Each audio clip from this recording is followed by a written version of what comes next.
Hamas has recruited almost as many new militants as it has lost. Hamas cannot be defeated by a military campaign alone.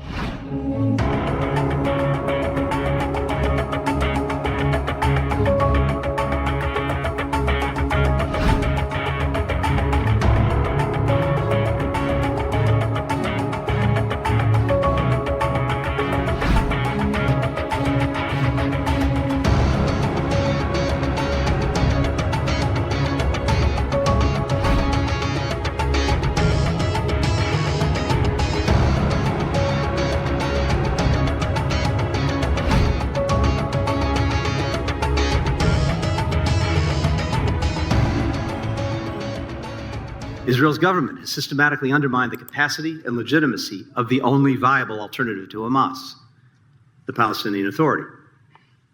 Consider funding. Israel continues to hold back PA tax revenues that it collects on behalf of the Palestinians, funds that belong to the Palestinians and that the PA needs to pay people who provide essential services like healthcare and security in the West Bank, which is vital to Israel's own security. Just this week, U.S. engagement led Israel to agree to unlock hundreds of millions of dollars in PA tax revenues, a welcome step. But these funds never should have been withheld in the first place. And Israel continues to hold more than $500 million in tax revenues that the PA urgently needs and the Palestinians are entitled to. In the West Bank, Israel is expanding official settlements and nationalizing land at a faster clip than any time in the last decade, while turning a blind eye to unprecedented growth in illegal outposts. Violent attacks by extremist settlers against Palestinian civilians have reached record levels. We've long made the point to the Israeli government that Hamas cannot be defeated by a military campaign alone, that without a clear alternative, a post-conflict plan, and a credible political horizon for the Palestinians, Hamas, or something just as abhorrent and dangerous, will grow back. That's exactly what's happened in northern Gaza since October 7th.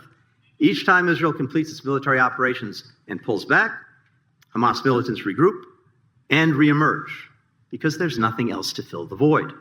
Indeed, we assess that Hamas has recruited almost as many new militants as it has lost. That is a recipe for an enduring insurgency and perpetual war.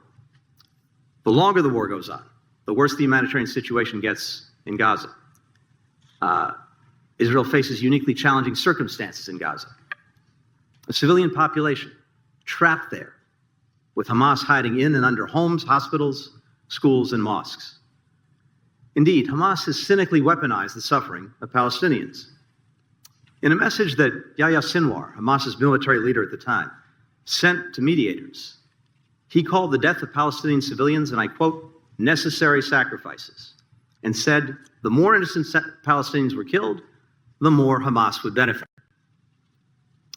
These profound challenges notwithstanding, Israel's efforts have fallen far short of meeting the colossal scale of need in Gaza. We've been clear publicly and privately that there are steps Israel could take to transform the humanitarian situation in Gaza and ensure that critical aid reaches all